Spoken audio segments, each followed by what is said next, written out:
Querida familia, sean bienvenidos a esta escalofriante noche. El día de hoy vamos a hablar de leyendas, de las más aterradoras experiencias que tuvieron algunos de ustedes, con esto que se cuenta entre voces en cada familia mexicana, en reuniones o en noches de fogata, donde lo paranormal y lo inexplicable sucede.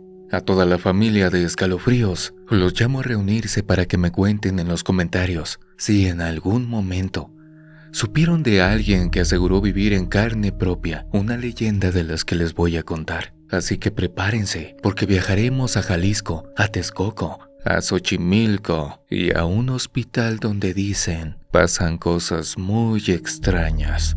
Así que sin más, bienvenidos a Escalofríos.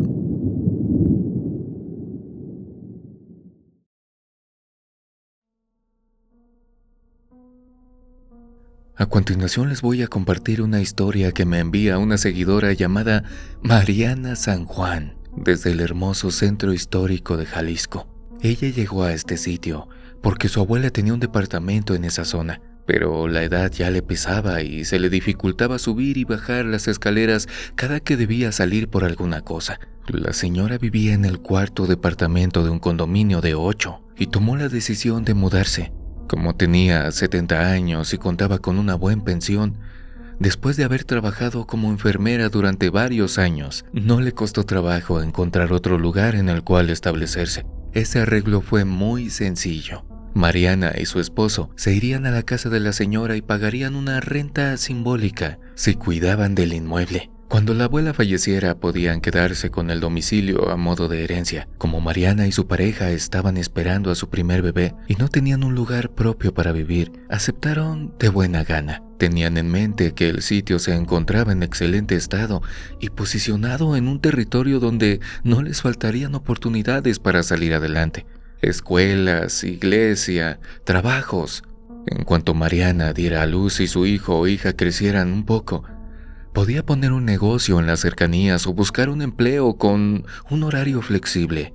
Una vez acordados estos puntos, la abuela de Mariana reunió sus cosas y se marchó a un pueblo ubicado en la periferia de la capital. Ahí, ella y su esposo levantaron unos cuartos provisionales a nivel de planta baja. Unos días después, su nieta llegó al departamento y se instaló. Hasta ese momento las cosas iban marchando de maravilla. Mariana estaba encantada porque tenía todo cerca, incluso al hospital en el cual podría nacer su bebé. Entonces, durante las últimas semanas de su embarazo, comenzó a tener problemas para dormir y en una de esas ocasiones, escuchó algo muy extraño. Ella dice que era parecido a cascos de caballo. En cuanto pudo, Mariana se asomó por la ventana y vio que la calle frente a la que se ubicaba el edificio donde ahora vivían estaba completamente vacío. Las lámparas de antes no alumbraban tanto, pero sí servían para mostrar que no iba nadie y menos un caballo. Por consiguiente, la futura mamá se quedó escuchando y analizando si de verdad eran pisadas de un animal o algún ruido que se le pareciera. Al cabo de unos segundos concluyó que sí sonaba como un caballo, mas nunca vio a aquel animal por ningún lado. Tras un par de minutos el sonido dejó de escucharse y Mariana regresó a la cama con intención de dormir. Para la noche siguiente, ella otra vez despertó en medio de la madrugada. Salió de la cama y anduvo caminando por la habitación. En ese momento no se acordaba de lo del caballo, pero de repente comenzó a escucharlo otra vez. Mariana me asegura que se trataba de un ruido muy particular. Cada pisada hacía una especie de eco que impedía determinar de qué lado venía ese sonido. En esa ocasión, por pura curiosidad, decidió salir de su departamento para bajar a ver qué pasaba. El edificio donde vivía tenía una pequeña sección abajo, como un pequeño patio, un lobby y unas rejas que impedían el paso de las personas externas hacia adentro. Mariana no cruzó las rejas ni hizo ruido, pero sí comenzó a deambular para ver qué era lo que encontraba. A unos metros de ella estaba la caseta del velador y el señor debía estar prácticamente dormido. ya que no se veía por ningún lado. Una vez abajo, la mujer se asomó a ambos lados de la avenida. Aquellos cascos del caballo seguían sonando. Sin embargo, ni siquiera ahí pudo ver al animal. Mariana sacó un poco la cabeza para intentar averiguar entre los espacios de los barrotes y se estiró todo lo que pudo. Ya casi se iba a rendir cuando en el fondo de la calle vio una sombra. De inmediato reconoció que se trataba de un caballo y su jinete. El animal y su dueño cruzaron lentamente al fondo, en la esquina de la calle siguiente. Mariana los vio durante unos cuantos segundos y poco a poco el traqueteo de los cascos disminuyó hasta que dejó de escucharse. Una vez que quedó satisfecha con respecto a la curiosidad que sentía, la mujer subió a su casa y se metió a la cama. Unos días después entró en labor de parto y dio a luz a una hermosa niña. Días después, el nacimiento de un bebé en el edificio, claro que llamó la atención de los otros habitantes, y cuando Mariana regresó con su hija, estuvo recibiendo la visita de varias personas. Entre ellas estuvo la señora Silvia del 6º piso. Silvia era una mujer mayor, tenía alrededor de 75 años. Sus hijos ya eran grandes, casados y vivían en otros lugares. Hasta ese momento, era abuela de 4 nietos, sin embargo, en esos momentos ya eran adolescentes y se emocionó mucho con ver a la pequeña. Así que pasaba largo rato con Mariana, cosa que estaba muy bien, porque así la mujer no pasaba tanto tiempo sola y se apoyaba en el conocimiento y la experiencia de aquella vecina. Pues en una de esas, salió a la plática lo del caballo que pasaba por la calle en las noches, y doña Silvia puso cara de sorpresa. Enseguida pronunció una plegaria. «¡Ay, Virgen Santísima! ¿Cómo es posible lo que me estás diciendo? ¡No puede ser!». Conforme Mariana le iba contando que una de esas noches bajó con la intención de ver al caballo, la mujer más expresiones religiosas emitía, y su rostro adoptó un semblante como de espanto. Al final su vecina le dijo que qué bueno que no había podido ver de cerca ni al caballo ni al jinete. Hasta ese momento la joven no entendía por qué la señora le decía eso y le pidió que le explicara. Entonces doña Silvia le aclaró que se trataba del charro negro. Resulta que el charro negro es una entidad fantasmal y diabólica que vaga por la oscuridad. Se ve como un hombre de porte elegante y distinguido, sentado en el lomo de un caballo pura sangre. Los que lo han visto de cerca dicen que lleva un traje de charro, ese que hoy vemos como el típico para los mariachis. Porta un sombrero de ala ancha, igual a los que solía usar Vicente Fernández o Antonio Aguilar. Los adornos de su traje y sombrero son de oro o plata, y sus espuelas hacen ruido al moverse para dirigirse hacia el caballo. El charro negro tiene un origen impreciso, pero algunas personas dicen que perteneció a una familia muy humilde. Sus padres, aunque lo amaban, nunca pudieron cumplir sus caprichos. Al joven siempre le gustó ir bien vestido. A veces no comía durante días para ahorrar unos pesos y comprar un buen sombrero. Sin embargo, estaba cansado de su pobreza. Por más que trabajaba, el dinero no le alcanzaba ni le rendía, y tenía que andar todo el día con las manos llenas de tierra. Él quería ser rico, tener monedas para aventar al aire sin preocuparse y que la gente lo respetara y lo viera desde abajo. Tiempo después murieron sus padres. Al quedar solo, la miseria del charro aumentó y tomó la decisión de invocar al diablo para pedirle riqueza, éxito. El demonio, al oír su súplica, acudió para cumplir su deseo. Pero es muy bien sabido que el maligno juega siempre sucio, pues a cambio le pidió su alma. Le dio al muchacho lo que quería y lo dejó gastar su dinero hasta que se cansó. Pero cuando el trato ya parecía olvidado, el diablo regresó a cobrar su ganancia. No obstante, el charro se asustó, agarró el dinero que le quedaba e hizo hasta lo imposible para huir de su destino en el infierno. Tras eso, el demonio lo alcanzó hasta encontrarlo.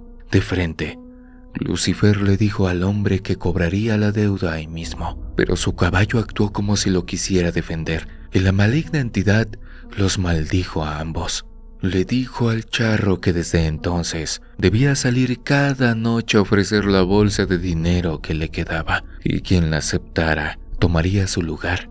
Así solamente quedaría liberado del castigo. La cosa es que nadie quería ese dinero. Las personas sospechaban y rápido lo rechazaban. Así el charro negro fue condenado a entrar y salir del infierno en busca de su liberación. Tras escuchar eso, Mariana se rió. No le parecía lógico, pero la señora Silvia le dijo: imagina que un hombre guapo y elegante te ofrece dinero para que a tu hija no le falte nada hasta que sea mayor. ¿Te resultaría tentador? Ahí la joven madre entendió lo peligroso que era ese fantasma. A lo mejor andaba rondando cerca por ella, una mujer que haría lo que fuera por su pequeña hija. Más adelante, varias veces durante la noche, mientras le daba de comer a su bebé, Mariana oyó los cascos nuevamente de aquel caballo y en una que otra ocasión detectó un relinchido furioso.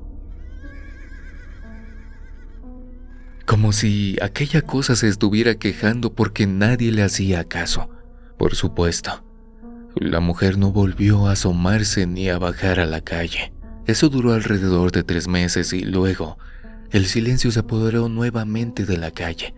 Tiempo después, por una inesperada coincidencia, a Mariana le llegó el dato de que se había visto al charro negro en otros municipios de Jalisco y también en Coyoacán, cerca del centro del país. Más adelante supo que también se aparece en los estados de Hidalgo y Puebla. Sin duda, el espectro se movía buscando a quién engañar. Y aunque quizá otros sí cayeron en sus garras, Mariana la libró. Vio crecer a su hija y mantiene segura a su familia hasta el día de hoy.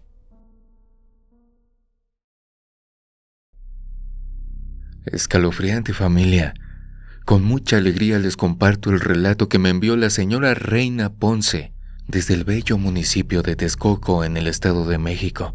En la actualidad la señora Reina tiene casi 70 años y me comenta que su testimonio comenzó allá por 1996, pues resulta que es hija de un ejidatario de la zona y las tierras que tienen en su posesión colindan con el área en la que se denomina el lago de Texcoco.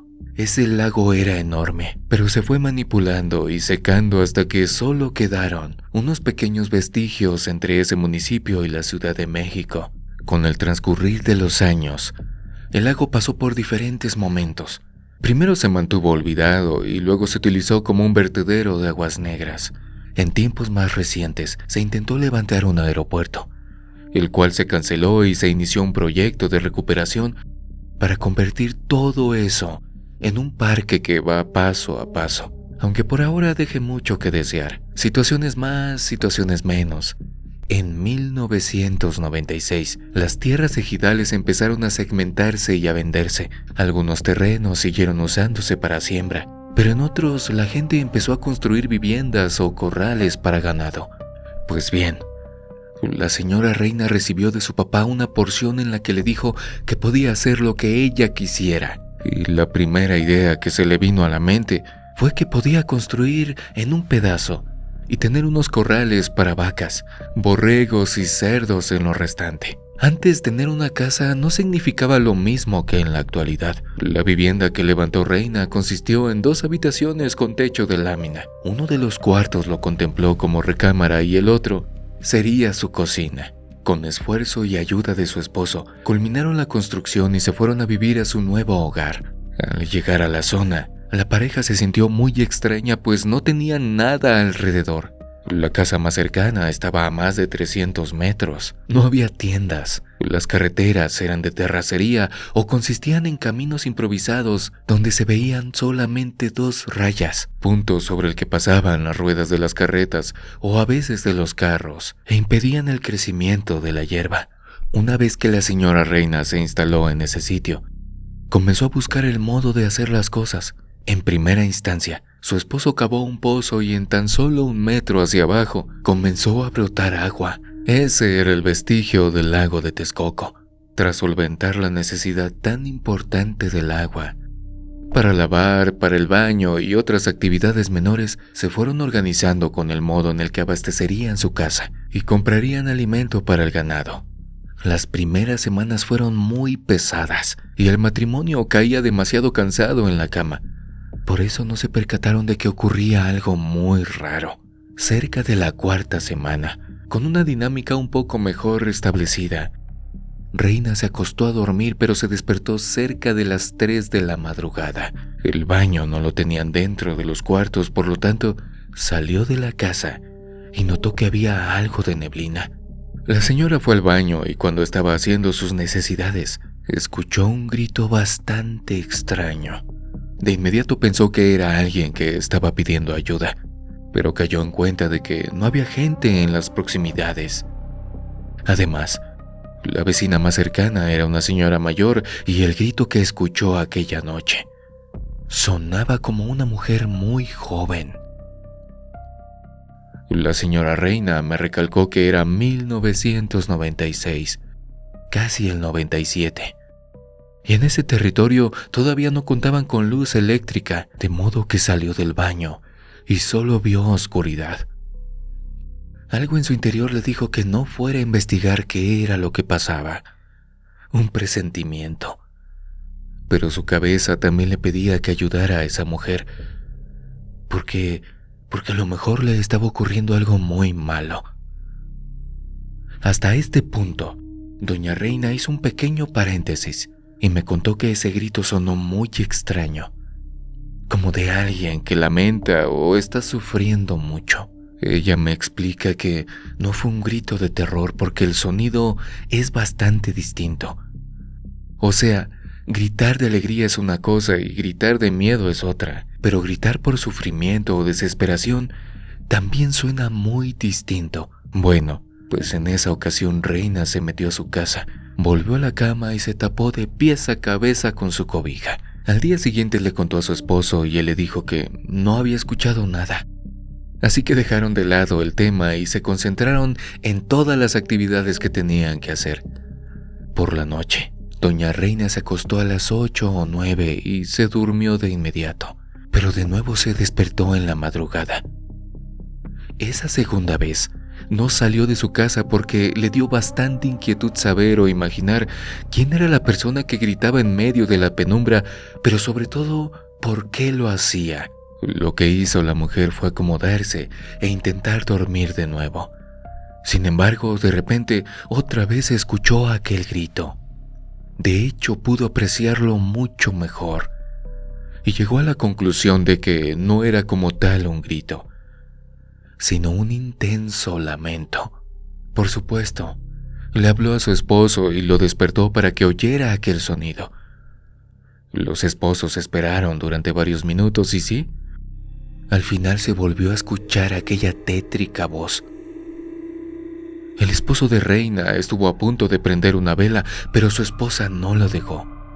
Solo le dijo en un susurro que se acostara de nuevo y que la abrazara. Estos eventos se extendieron a lo largo de varios días, tiempo en el que al matrimonio le quedó muy claro que no se trataba de algo que perteneciera a este mundo. De inmediato sospecharon que se trataba de un alma en pena. Transcurrieron otros días y una tarde, Reina por alguna cuestión coincidió con otra vecina, una que vivía en unos terrenos ubicados más al fondo de aquella localidad, casi en el límite de los ejidos y la zona federal. La señora le preguntó cómo le estaba yendo en su nuevo domicilio y Reina le platicó que ahí la llevaba. Platicaron de esto y de aquello, pero también salió el tema de que en las noches se escuchaban cosas muy raras. De inmediato, la vecina le confirmó que ella también había escuchado los gritos de una mujer durante las madrugadas, pero que ella sí sabía de quién se trataba. Reina, con mucha intriga y curiosidad, le preguntó quién era, pensando que se trataba de alguna vecina o que algún vecino maltrataba a su esposa. Hasta todavía pensaba que podía tratarse de alguna persona que a lo mejor sufría de algún problema mental. Pero entonces, la otra señora le dijo que no. Que aquellos sonidos que escuchaban durante la noche se trataban de la Llorona. Esa entidad era conocida en casi todo México desde hacía mucho tiempo, pero Reina no relacionó los lamentos nocturnos con ella, porque se creía que la Llorona emitía un alarido que decía: ¡ay, mis hijos! Al cuestionar eso, la vecina le explicó que esos eran rumores e inventos de la gente, Solo de esa manera, la mujer comprendió que en realidad, la Llorona no dice nada. No expresa un mensaje, sino que sus alaridos comunican un dolor inmenso debido a los pecados que cometió. Sentimientos que claramente percibe la persona que los escucha. En esa ocasión, la vecina le recordó a Reina que el grito sobre los hijos surgió debido a que la leyenda asegura que la Llorona ahogó a sus hijos en un río y que luego de cometer ese acto tan espantoso, Dios la condenó a vagar por el mundo en busca de sus pequeños. Ante eso, la gente cree que el espectro realmente va llamando a sus pequeños, pero no es así. Contrario a esta idea, lo cierto es que la Llorona sufre. Va buscando a esos chiquillos, pero no los puede encontrar porque ya han trascendido. Se fueron a un plano al cual ella nunca tendrá acceso. En pocas palabras, jamás va a encontrarlos y por lo tanto su castigo será eterno. Otra cosa importante de aquella entidad es que recuerda que perdió a sus hijos cerca del agua. Y es por eso que se aparece cerca de los sitios como los ríos, las lagunas, los arroyos y todos los lagos. Pero también, no olvidemos que siendo el lago de Texcoco un lugar parecido a ese, donde le quitó la vida a sus hijos, es muy probable que por eso la escuchen ahí. Una vez aclarado aquel misterio, el miedo de Reina se agudizó. Si ya la aterrorizaban los lamentos nocturnos, ahora que sabía de verdad de qué se trataba, o que era un ente fantasmal, cuando los escuchaba, sentía que le echaban un balde de agua fría desde la coronilla hasta los pies. En varias ocasiones contempló la posibilidad de regresarse a la casa de sus padres o vender para comprar un terreno en otro lado. Sin embargo, bien dice el dicho, que no hay algo a lo que uno no se pueda acostumbrar. No es que perdiera el miedo, solo lo pudo digerir mejor de ese modo. Las hojas del calendario cayeron y más gente fue llegando para construir sus casas. Y con lentitud, el grito de la Llorona disminuyó, al grado de que hoy es muy raro que se escuche por esos rumbos. A lo mejor cuando todos los lugares con agua estén rodeados de gente, por fin la Llorona podrá encontrar el descanso que tanto anhela.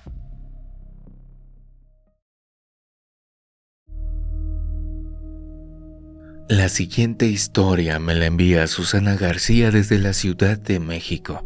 Y me emocionó mucho compartirla con todos ustedes porque se trata de una experiencia paranormal real que ocurrió en Xochimilco. De acuerdo con lo que me cuenta Susana, esto le ocurrió debido a una serie de malas decisiones y un montón de mala suerte. Era la última semana de junio, plena temporada de lluvias. En esos días, la hermana de Susana, quien vivía en Durango, llamó para saber si podía recibir en su hogar a uno de sus hijos, un joven llamado Carlos. Para ese entonces, Carlos tenía 19 años y había terminado la preparatoria.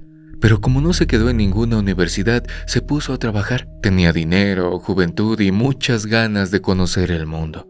Entonces, Susana se percató de que era su obligación llevarlo a las atracciones más importantes de nuestra ciudad. Así fue como recorrieron Chapultepec y visitaron varios museos más relevantes, como el Palacio de Bellas Artes, el Zócalo, el Templo Mayor, el Museo de Antropología e Historia. Claro que no puede faltar la Villita y otros tantos sitios representativos de la ciudad. Dado que Susana era ama de casa, solo se esforzó en acomodar sus actividades para que le sobrara tiempo después del horario escolar. Y en ese momento era cuando llevaba a su sobrino a conocer la capital del país. El paso de los días no dio tregua. Y como último recuerdo de su visita a la ciudad, Susana decidió llevar a su sobrino a Xochimilco.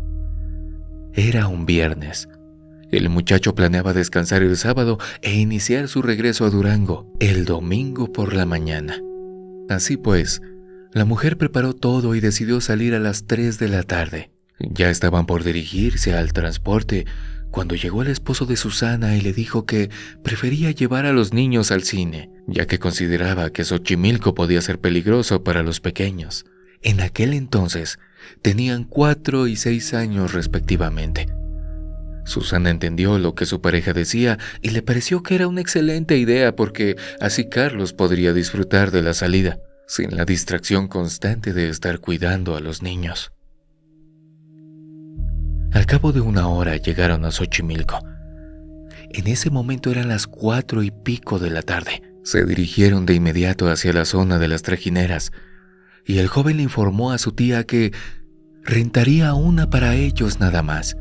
No tenía la intención de que se subieran a una comunitaria, además quiso que fuera un agradecimiento, algo muy especial para ellos dos. Así que Carlos pagó por una trajinera pequeña, sencilla, e incluyó comida para que la disfrutaran a lo largo de todo el canal.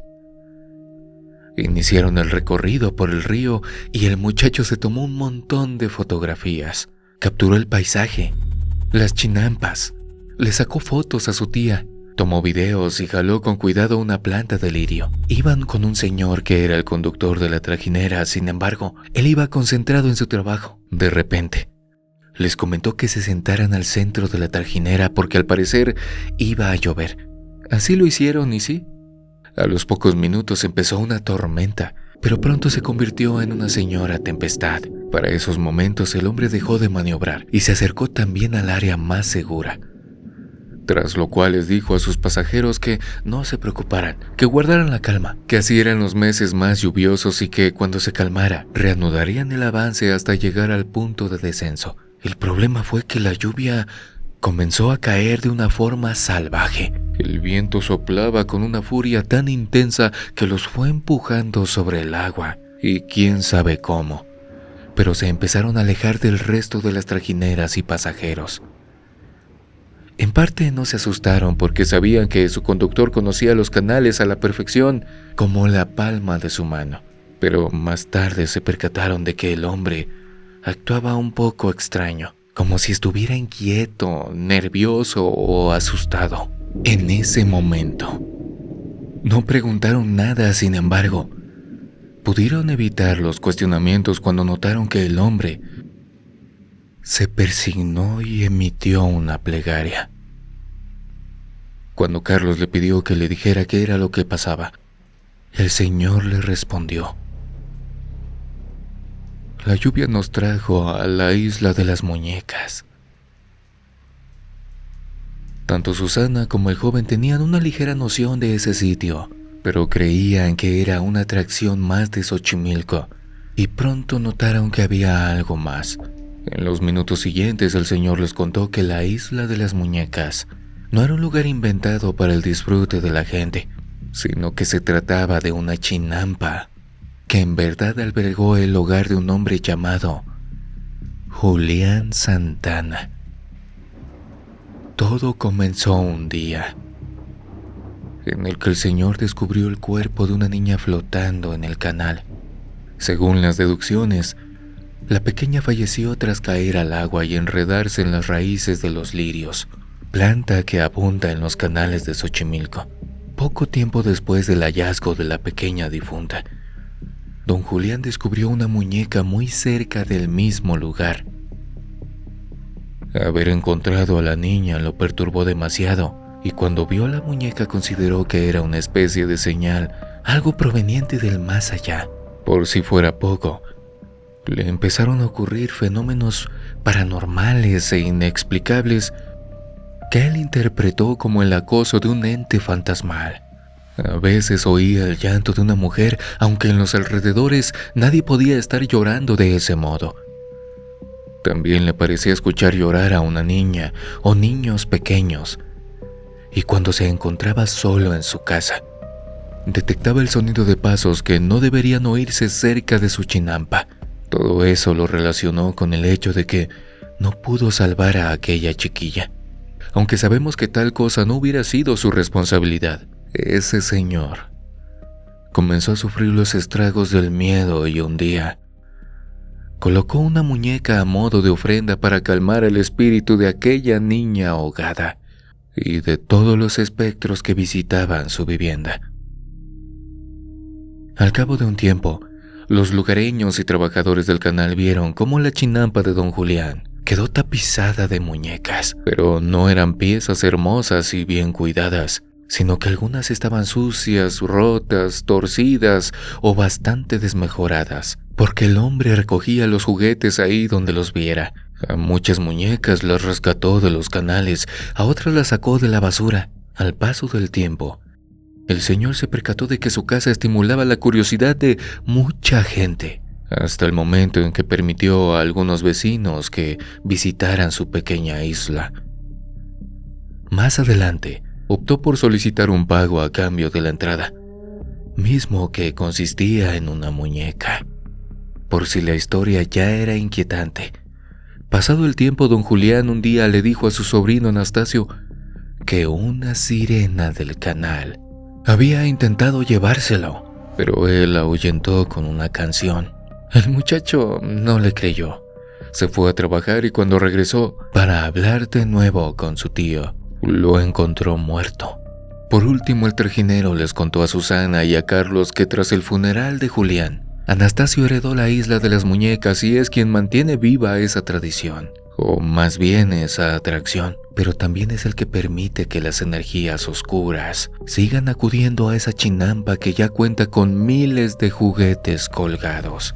Para cuando el señor terminó de hablar, la tormenta ya se estaba calmando. Ahí, la isla de las muñecas también se encontraba a unos cuantos metros de la trajinera donde ellos estaban. Ahí Susana me puntualizó una cosa. Dijo que por la lluvia hacía frío, sin embargo, ella notó que se veía su aliento y le caló muchísimo el frío. Al parecer al trajinero le ocurrió lo mismo, pero en cuanto percibió aquella frialdad, agarró su vara y empezó a maniobrar para alejarse de aquella ruta. Antes de que estuvieran a mucha distancia, Carlos tomó varias fotografías y una vez que dejaron de ver aquella isla de las muñecas, Susana percibió cómo subía la temperatura.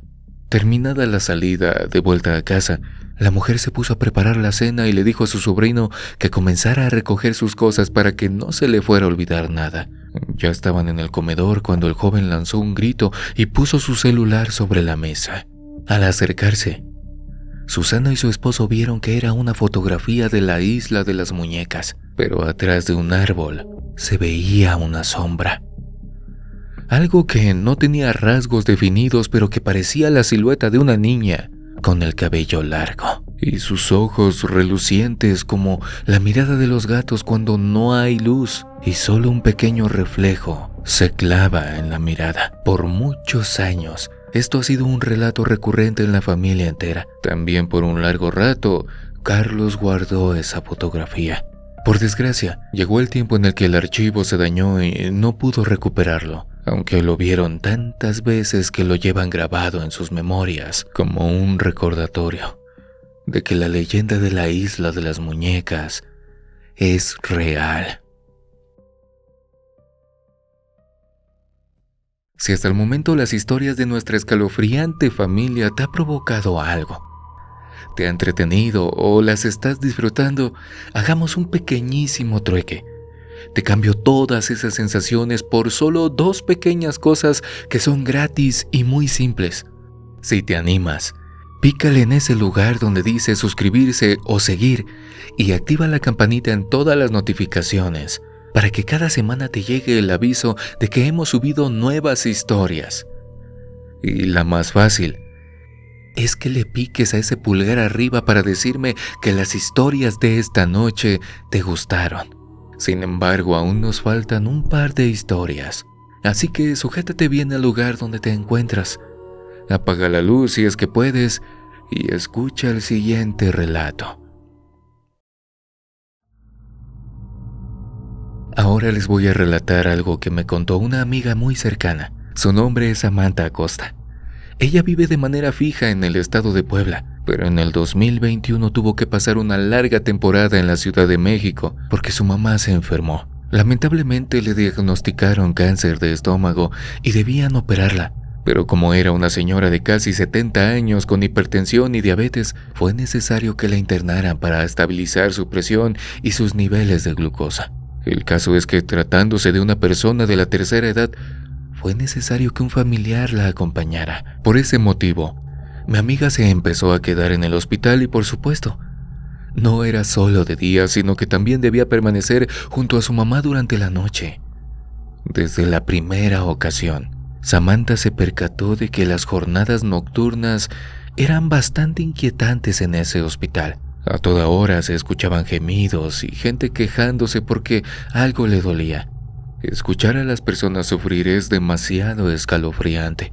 En la segunda noche, una mujer estalló en gritos estridentes que retumbaron por todo el piso. Los doctores y las enfermeras corrieron a ayudarla. Se emitieron órdenes, se jalaron carritos con insumos y luego hubo un silencio espantoso. Unos minutos después, Samantha escuchó a una enfermera decir que se trataba de una mujer en labor de parto, pero que el bebé se le había muerto en el vientre. Los gritos comenzaron cuando le informaron a la señora que debía dar a luz y luego sepultar a la criatura. El escándalo no fue porque le doliera tener a un niño o niña, sino porque debía expulsar un pequeño cuerpo inerte que en los meses pasados había esperado con tanta ilusión. Esos gritos le produjeron pesadillas a Samantha y un miedo tremendo ante la posibilidad de que su mamá también sufriera así. Aunque tengo que decirles, querida comunidad, que lo peor todavía estaba por venir. Le dijeron que la señora iba evolucionando bien, por lo tanto, si para el cuarto día su presión y su glucosa seguían estables, la llevarían al quirófano y le realizarían la cirugía con la cual aumentarían sus esperanzas de vida. Por ese motivo, mi amiga debía pasar otra noche en aquel hospital. Durante el día, sus hermanos y sus hijos cuidaban a la señora, así que ella se iba a su casa a bañar y a dormir y a comer. Más o menos a las 7 de la noche, regresó y se encargó de la guardia. Las horas pasaron, pero la inquietud del lugar y la preocupación por su mamá no la dejaban dormir. Como la señora sí se encontraba descansando, mi amiga salió de la sala y se puso a caminar por el pasillo. Algunas otras salas tenían las puertas abiertas y se fijó en que dentro dormían los enfermos y sus acompañantes. Además, algunos pacientes se veían muy mal. Estaban intubados o con un aspecto terrible, demasiado pálidos y débiles. Llegó el momento en que Samantha se recargó en la pared que estaba junto a la puerta de la sala donde dormía su mamá, y ahí se quedó un rato pensativa. Pero de repente, en el fondo vio que venía una enfermera, pero se veía distinta a las demás. Ella llevaba un uniforme blanco de blusa y falda larga, con un delantal que tenía un par de bolsas enfrente. Aquella enfermera no llegó hasta el punto en el que se encontraba mi amiga, sino que entró a una de las salas, específicamente en donde se hallaba un señor conectado a un respirador y con varias sondas a lo largo del cuerpo. Por curiosidad, Samantha se acercó a mirar, ya que la puerta se encontraba entreabierta, y vio a la enfermera parada junto al paciente. Un familiar estaba dormido a un lado de la cama, pero no se despertó con la llegada de aquella mujer. Desde afuera, mi amiga notó algo extraño, y fue que la dama permaneció de pie ante el enfermo sin hacer nada. Más o menos transcurrieron 3 minutos en los que Samantha sintió bastante inquietud, porque por un momento le pareció que aquella persona podía hacerle algo malo al enfermo. También otra cosa que resultó anormal fue que mi amiga no se pudo mover. Se quedó paralizada. Dentro de su cabeza la voz le gritaba que hiciera algo y que se asegurara de que la mujer era parte del personal. Sin embargo, fue incapaz de hablar o de acercarse a preguntar de manera directa. Samantha tuvo la impresión de que una fuerza invisible la mantenía en su lugar y que alrededor ocurrieron algunos fenómenos inexplicables y paranormales. Por ejemplo, sintió frío de manera repentina. También le pareció que el sonido cambió y los pitidos de las máquinas que monitoreaban al hombre y de otros pacientes cercanos de pronto se oyeron muy lejanos, como con eco. Lo que siguió a continuación fue algo que Samantha asegura que jamás va a olvidar. Aquella enfermera se inclinó y le dio un beso en la frente al señor. Luego se quedó otros minutos de pie a su lado y más tarde salió del cuarto. Una vez en el pasillo, a unos 5 metros de Samantha, se detuvo e hizo amago de dirigirse hacia la sala donde se localizaba su mamá. Pero en un último instante, movió la cabeza con un no y regresó por donde vino. Conforme se alejaba, escuchaba el sonido de sus zapatos y a mi amiga también le pareció que era un tipo de calzado diferente al habitual. Para explicarles esto con un poco más de claridad. Samantha describe que esos zapatos eran antiguos. Poco después, Samantha recuperó el dominio de sí misma, regresó al lado de su mamá y medio durmió, pero la despertaron los gritos de una mujer. Se asomó y observó que era la acompañante del señor al que visitó la enfermera desconocida. Mi amiga salió al pasillo y cuando vio a otra enfermera, le dijo que durante la madrugada alguien se había acercado a ese paciente. La mujer le pidió que le dijera lo que sabía y Samantha le contó que vio una enfermera con ropa extraña y zapatos bastante anticuados, misma que estuvo junto a la cama del señor y le dio un beso en la frente. Con solo escuchar esa descripción, aquella mujer sonrió. Mi amiga se quedó sorprendida, pero se inquietó todavía más cuando la enfermera le explicó que se trataba de la planchada, un espectro que surgió en el Hospital Juárez durante el siglo XX, mismo que ronda las clínicas a altas horas de la noche. Enseguida le contó que la planchada fue una enfermera llamada Eulalia, a la que un doctor enamoró y también engañó.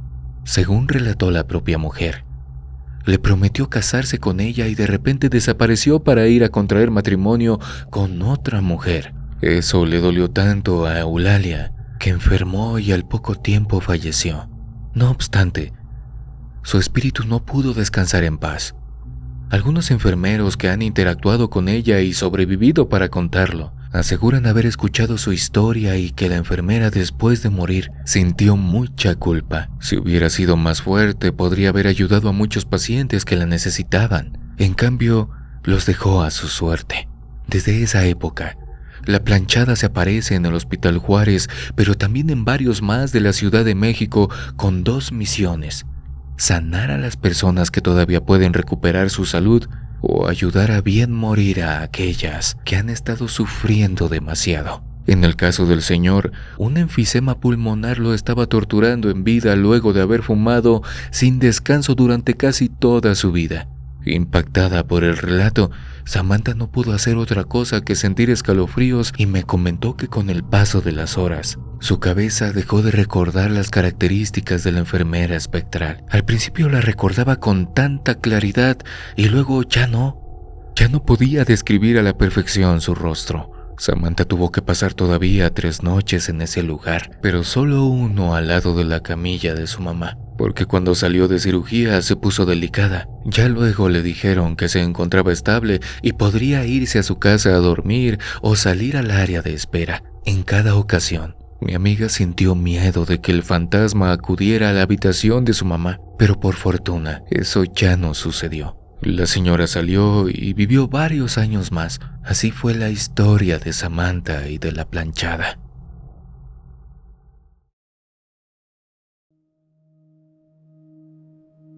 Por último, te cuento la aterradora historia de un nuevo integrante de la familia escalofriante. Felipe es nuevo en el canal y me mandó esta historia para que yo se las cuente. Dice que pasó a inicios de diciembre, cuando ya se sentía el ambiente navideño, entre el 1 y el 5. No recuerda el día exacto, pero sí recuerda a la perfección todas las sensaciones y lo que vivió. Ese día en su casa, su mamá y su tía se estaban preparando para salir de compras. Él no quiso acompañarlas. Les dijo que se quedaría porque ya estaba acostumbrado a estar solo y no veía ningún problema. El detalle es que cuando ellas se fueron, la casa quedó muy tranquila. Felipe se recostó en su cama con el celular, viendo videos sin pensar en nada. Todo era normal hasta que escuchó un ruido tenue. Pequeño, pero claro. Lo suficiente para que le picara la curiosidad. Se levantó y fue a la cocina. Dio un vistazo rápido y todo estaba en su lugar. Nada tirado, nada abierto, nada fuera de su sitio. Se dijo a sí mismo que tal vez había sido el viento o algún sonido de la casa. Regresó a su cuarto y trató de seguir como si nada. Apenas pasaron un par de minutos y volvió a escucharlo. Esta vez no fue un ruido suelto, sino sonaban como pasos, como si alguien caminara despacio por la cocina. Felipe bajó de nuevo con el pecho apretado y latiéndole a 1000 por hora. Pero otra vez no encontró nada. La cocina estaba igual, silenciosa y ordenada. Pero cuando estaba por darse la vuelta, por el rabillo del ojo alcanzó a ver una silueta. Volteó de golpe y no vio a nadie. Aún así esa impresión se le quedó pegada. se fue otra vez a su habitación, intentando convencerse de que era solamente su imaginación. Pero en ese momento el aire cambió. La casa se sintió pesada, como si el ambiente se hubiera cargado de golpe. Felipe sintió una presión en el pecho, una sensación rara de sofoco, como si algo invisible lo estuviera apretando. Fue en ese momento cuando empezaron los murmullos. No eran voces claras, pero sí susurros, como si alguien estuviera hablando en la cocina a propósito, sin querer que él entendiera, solo con la intención de que fuera escuchada. Felipe se quedó quieto unos segundos y luego caminó hacia la cocina. Él dice que cada paso lo sentía pesado, y cuando llegó, ahí la vio. Se trataba de una mujer alta y de piel pálida, demasiado pálida. Estaba ahí como si fuera parte de la casa. Y lo peor de todo fue la sonrisa de aquella mujer. Felipe dice que no sabe cómo describirla, porque no se parece a nada normal. Solo recordarla le provoca escalofríos. En ese instante, el miedo le reventó por dentro. Gritó con todas sus fuerzas y salió corriendo de su casa. Cruzó a la casa de su tía, que estaba justo a un lado, y tocó desesperadamente la puerta hasta que le abrieron. Cuando entró todavía estaba temblando. Les contó todo como pudo. Su tía no se burló. Le dijo que probablemente se trataba de un espíritu maligno. En su familia, según Felipe, siempre han sido muy espirituales y él ha escuchado historias de ánimas y presencias desde hace mucho tiempo. Felipe me dice que tiene más historias, pero que nos las irá contando poco a poco. Lo que sí es seguro es que después de lo que vivió esa tarde, entiende perfectamente que hay cosas extrañas, cosas paranormales que pueden relucir cuando las casas están vacías.